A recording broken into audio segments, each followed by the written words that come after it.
Students, how are you? कैसी चल रही है पढ़ाई? अपन ने फैक्टराइजेशन स्टार्ट कर लिया था। फैक्टराइजेशन के बहुत सारे मेथड हमने कर लिए, सॉल्व कर लिए। लेकिन अगर फैक्टराइजेशन पॉलिनोमियल्स के फॉर्म पे दिया गया है तो अब हम उसको कैसे करेंगे, उसके अलग अलग तरीके। पहले तो समझ जाओ पॉलिनोमियल होता क्या है।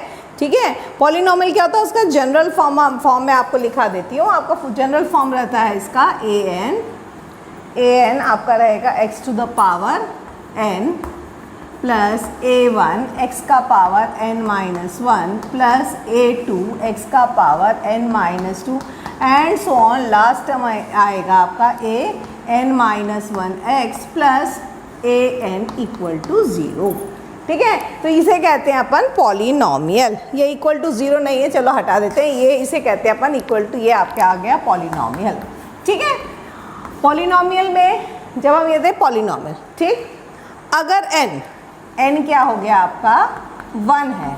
ठीक है, यानी f ऑफ x कैसा जाएगा, n अगर 1 होगा तो क्या मिलेगा बताओ, ax प्लस b। मतलब n की डिग्री खाली 1 है, 1 डिग्री है। तो 1 डिग्री है तो क्या हो गया, n की वैल्यू 1 पुट करोगे 1 हो गया, ax प्लस 1 माइनस 1 0। तो आपको बाकी टर्म्स तो आएगा ही नहीं, तो क्या आएगा ax प्लस b। ठीक है, इसे कहते हैं अपन लीनियर पॉलिनोमियल। इसे कहते हैं अपन लीनियर पॉलिनोमियल। अगर n की वैल्यू क्या हो जाती है आपकी 2 होती है तो आपका f ऑफ x कैसा हो जाएगा, देखिए यहाँ पे ax स्क्वायर प्लस, या आप इसी हिसाब से लिखे b x प्लस c। आप देख लो n की वैल्यू करो 2 माइनस 1 1 और 2 माइनस 2 0। आगे तो आएगा नहीं, तो इसे कहते हैं अपन क्वाड्रेटिक। ठीक है, अगर n इक्वल टू हम 3 लेते हैं तो f ऑफ x कैसा हो जाएगा बताइए, ax cube plus bx square plus cx plus d। इसे कहते हैं अपन क्यूबिक पॉलिनोमियल। अगर n इक्वल टू 4 हो जाए तो इसे हम कहते हैं बाइक्वाड्रेटिक। बाइक्वाड्रेटिक आपका क्या आ जाता है यहाँ पे, इसे हम कहेंगे बाइक्वाड्रेटिक।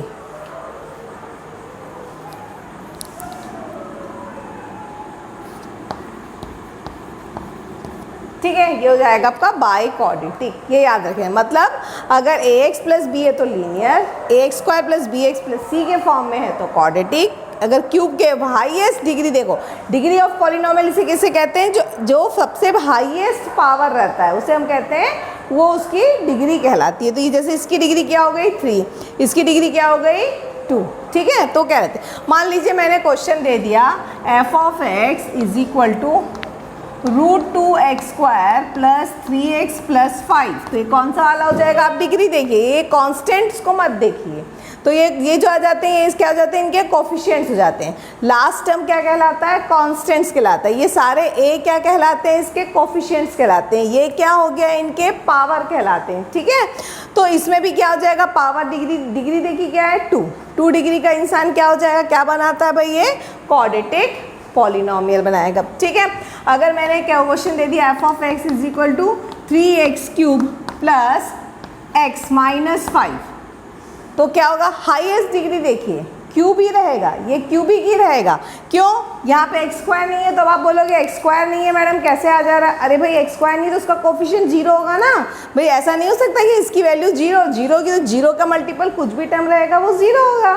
तो हमको किसको देखना है, हाईएस्ट पे देखना है। ठीक है, हाईएस्ट डिग्री जो रहेगा वही वाला उसका बनेगा, जैसे क्यूबिक बन जाएगा। ठीक है, अगर आपका क्वेश्चन आ जाता है मान लीजिए 5x to the power 4 minus 2x square plus 3, तो ये कौन सा हो जाएगा, बाइक्वाड्रेटिक। इसका मतलब क्या हो गया, 5x का power 4 plus 0x cube minus 2x square plus 0x plus 3 है। तो भाई हम 0 को लिखेंगे क्या, बार बार नहीं लिखेंगे, यानी इनके कोफिशिएंट्स क्या है 0 है, इसलिए इनको लिखा नहीं गया। जो चीज़ दिख रही है जिनके कोफिशिएंट्स है वो वाले को बस लिखा गया है। ठीक है, तो ये हो जाता है आपका क्यूबिक। ये आपका 4 प्रकार के, इसके आगे वालों को हम पॉलिनोमियल। तो क्या हो गया, 1 डिग्री का x अगर 1 है तो लीनियर, 2 है तो क्वाड्रेटिक, 3 है तो क्यूबिक, 4 है तो बाइक्वाड्रेटिक। ठीक है, तो इस तरीके से इसे हम क्या करते हैं, देखते हैं।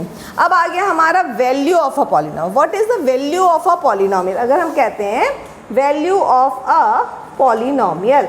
तो वैल्यू किसे कहेंगे? जब हम इस पॉलिनोमियल में कोई वैल्यू डालेंगे और उससे जो आंसर आएगा, मान लीजिए आपका आ गया 2x² प्लस x प्लस 1, ठीक है, ये एक पॉलिनोमियल है।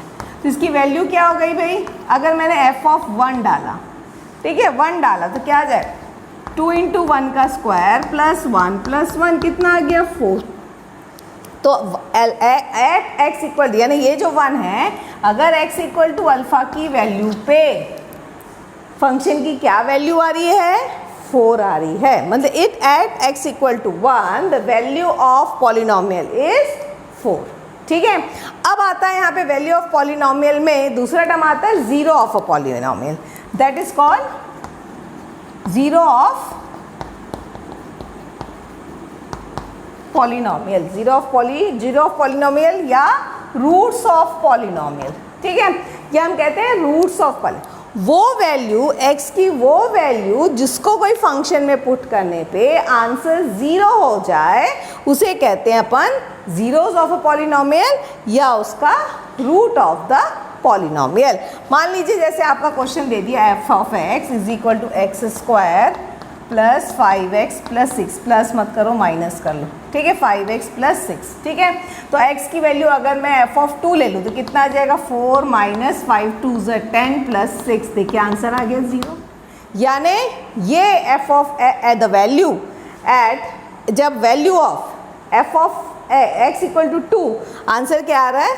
0 आ रहा है। आपने यहाँ पे वैल्यू डाला, 0 आया, यानी क्या हो गया? वो क्या हो जाएगा? या तो जीरो ऑफ अ पॉलिनोमियल कहलाएगा या उसका रूट कहलाएगा। हमेशा ये याद रहता है, जितना पावर रहता है उतने रूट रहते हैं। जैसे यहाँ पे 2 है तो इसके 2 रूट्स आएंगे, देखिएगा 2 वैल्यू पे आंसर क्या आएगी। जैसे 3 पे भी देख लेते हैं, क्या आएगा भाई? 3 पे क्या हो जाएगा? ये 9 माइनस 5 3 = 15 प्लस 6, आ गया आंसर 0। देखो 2। इसके अलावा किसी में देख लीजिए, f(1) में चेक कर लीजिए, 1 पे आएगा क्या? 1 माइनस 5 प्लस 6, नो इट्स 2 आ रहा है। -1 पे ले लीजिए, f(-1) पे ले लीजिए, 1 प्लस 5 प्लस 6 आ गया, नो ये तो और उल्टा आ गया 12। तो बाकी किसी पे भी और भी -2 -3 कोई भी वैल्यू ले लो, नहीं आएगी, ठीक है। अगर 2 डिग्री है तो 2 ही वैल्यू पे आपका आंसर 0 आएगा, यानी उस क्वाड्रेटिक इक्वेशन के 2 ही रूट रहेंगे। अगर लीनियर है, मान लीजिए 2x प्लस 3 है f ऑफ x, तो x कहाँ पे 0 होगा? आप सिंपल सा देख लीजिए, आपकी x की वैल्यू क्या आ जाएगी यहाँ पे? अगर हम x की वैल्यू माइनस क्या ले लें?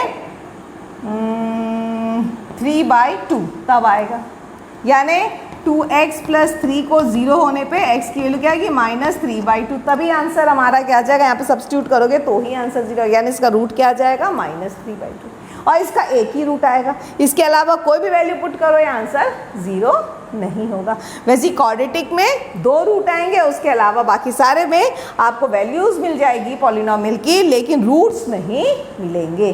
क्यूबिक होगा तो 3 पे आंसर आएगा, ठीक है। ये चीज़ हमको क्या रखना है? ध्यान रखना है, ठीक है। ये बहुत बेसिक चीज़ें हैं जिसको हमको क्या करना है? ध्यान रखना है। क्वेश्चन को जब पढ़ेंगे तो ध्यान से पढ़ेंगे कि क्या पूछ रहा है, वैल्यू निकालने को बोल रहा है कि रूट निकालने को बोल रहा है, ठीक है। क्वेश्चन आ सकता है, कोई प्रॉब्लम नहीं। f of x equal to 2x³ minus 13x² plus 17x plus 12, find f of 2, बोलता है f ऑफ 2 निकालिए, ठीक है भाई। x की वैल्यू 2 कर दिए, 2 × 2 का क्यूब माइनस 13 × 2 का स्क्वायर प्लस 17 × 2 प्लस 12, सॉल्व कर लीजिए, आंसर आ जाएगा आपका, ठीक है। तो यहाँ पे जो आंसर आएगा, जो इसकी वैल्यू आ रही है, इसकी वैल्यू आ रही है आपकी 10, तो yes 10 is the value of this root. 0 नहीं हो रहा है, 0 होता तो इसका रूट होता, या 0 ऑफ अ पॉलिनोमियल होता, लेकिन यहाँ वैल्यू आ रही है, इसका मतलब वो उसका रूट, ये वैल्यू 2 जो है उस पॉलिनोमियल का रूट नहीं है, ये याद रखना है, ठीक है। इस तरीके से हम इस चीज़ को क्या रखेंगे? ध्यान में रखेंगे, ठीक है। मान लीजिए क्वेश्चन आ गया 2x³ minus 3x² plus 7x minus 6, f of 1 निकाल लो। f ऑफ 1 देखो क्या आ जाएगा? 1 करोगे तो 2 × 1 का क्यूब माइनस 3 × 1 का स्क्वायर प्लस 7 इंटू 1 माइनस 6, तो कितना आ गया भाई यहाँ पे देखिए 2 माइनस 3 प्लस 7 माइनस 6 आ गया 0, यानी ये 1 इसका क्या है 0 ऑफ अ पॉलिनोमियल है। आपको बोला जाएगा कि क्या क्वेश्चन पूछा जा सकता है, क्या 1 जो आ रहा है, जो वैल्यू दी गई f of 1, find the value of f of 1 and verify whether it's the value of a polynomial और अ 0 ऑफ अ पॉलिनोमियल। तो अगर 0 आता है तो वो 0 ऑफ अ पॉलिनोमियल, अगर उसकी वैल्यू आती है तो वो ये उसका वैल्यू आ जाएगा। ठीक है, अब आपका क्वेश्चन कैसे बन सकता है कि इफ़ x इक्वल टू 4/3, अब आपका क्वेश्चन देखो कैसे बन रहा है यहाँ पे और, ठीक है, अगर x equal to 4/3 is the root of a polynomial, root of a polynomial यानी x की वैल्यू 4/3 पुट करोगे तो आंसर क्या आएगा 0 आएगा। ये बोल रहा है आपका रूट ऑफ पॉलिनोमियल है। ठीक है, कौन सा polynomial, f of x is equal to 6x³ minus 11x square plus kx minus 20, find the value of k। अब यहाँ पे क्लियरली दे दिया गया है कि ये रूट है, रूट है यानी x की वैल्यू 4/3 सब्स्टिट्यूट करोगे इसमें तो आंसर क्या आना चाहिए 0 आना चाहिए, यानी f ऑफ 4/3 यानी क्या आ गया 6 इंटू 4/3 का क्यूब माइनस 11 इंटू 4/3 का square plus k into 4/3 minus 20 equal to 0। Simplify कर लो, k की वैल्यू सिंप्लीफाई करने पे आपकी k की वैल्यू निकल जाएगी। क्या आ रही है, k की वैल्यू 19 आ रही है, तो आप सॉल्व कर लोगे तो k की वैल्यू इस तरीके से आ जाएगी। कैलकुलेशन आप लोगों को करना है, सिंपल कैलकुलेशन आ जाएगा।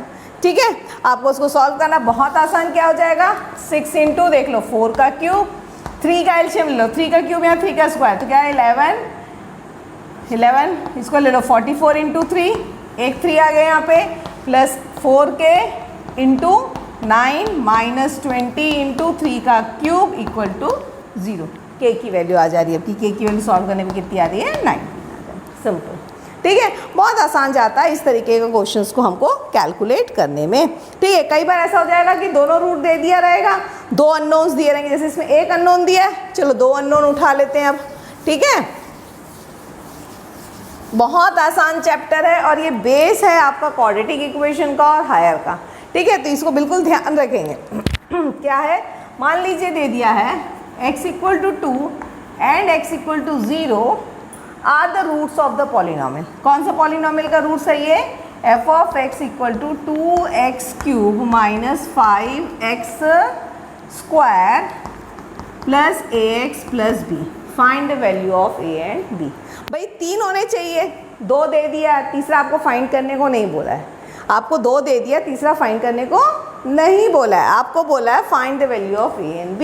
यानी जब f ऑफ 2 पुट करोगे तो भी आंसर 0 आना चाहिए और f ऑफ 0 पुट करोगे तो भी आंसर क्या आना चाहिए 0 आना चाहिए, क्योंकि क्या बोला गया है रूट है। ठीक है, तो f ऑफ 2 पुट करेंगे तो क्या आ गया बताओ, 2 इंटू 2 का क्यूब माइनस 5 इंटू 2 का square plus a into 2 plus b equal to 0। 2 का क्यूब कितना हो गया 8, 8 16 और ये क्या हो गया 2 का स्क्वायर 4 20 आ गया आपका ये। ठीक है, 16 माइनस 20 माइनस 4 यानी क्या आ गया आपका 2a plus b equal to 4 आ गया। ठीक है, आपको एक इक्वेशन मिल गया 2a plus b equal to 4 मिल गया, क्योंकि 0 है f ऑफ 2 इक्वल टू 0। दूसरे में f ऑफ 0 पुट करोगे, 0 पे क्या आ जाएगा भाई 2 इंटू 0 का क्यूब माइनस 5 इंटू 0 का square plus a into 0 plus b equal to 0। तो यहाँ से तो मेरे को b की वैल्यू 0 मिलेगी डायरेक्ट, b की वैल्यू 0 आ गई तो a की वैल्यू कितनी आ गई मेरी 2 आ गया आंसर। तो मेरे को क्या समझ में आ रहा है, इसका b क्या हो जाएगा 0 और a क्या हो जाएगा आपका, b की वैल्यू 0 और a की वैल्यू क्या आ जाएगी 2 आ जाएगी। बस इसी तरीके से सॉल्व करना है। आपको ये ध्यान रखना है रूट्स दिया है, रूट्स अगर दिया है या जीरोस दिया है तो वैल्यू को सब्स्टिट्यूट करने पे फाइनल आंसर क्या आ जाएगा, पॉलिनोमियल में 0 रहेगा। बस ये चीज़ को हमको ध्यान रखना है और सॉल्व करते जाना। तो इसमें बहुत अच्छे से सॉल्व करिए, जितना क्वेश्चन हो सके उसको प्रैक्टिस करिए, क्योंकि इसके बाद नेक्स्ट वीडियो में I will upload a remainder theorem. Remainder theorem वैसे आप लोगों ने पढ़ा हुआ होगा क्लास 8 में कि कैसे डिवाइड करते हैं, बट देन ऑल्सो एक बार मैं नेक्स्ट वीडियो में रिमाइंडर थ्योरम कराऊंगी, फिर उसके बाद आपका फैक्टर्स थ्योरम का वीडियो रहेगा, ठीक है। तो इसको आप लोग सॉल्व करिए, देखिए, समझिए, इंजॉय करिए मैथ्स विद डॉक्टर शिल्पी। और अगर मेरा वीडियो पसंद आ रहा है तो लाइक, शेयर एंड सब्सक्राइब जरूर कीजिए। Bye bye, have a nice day.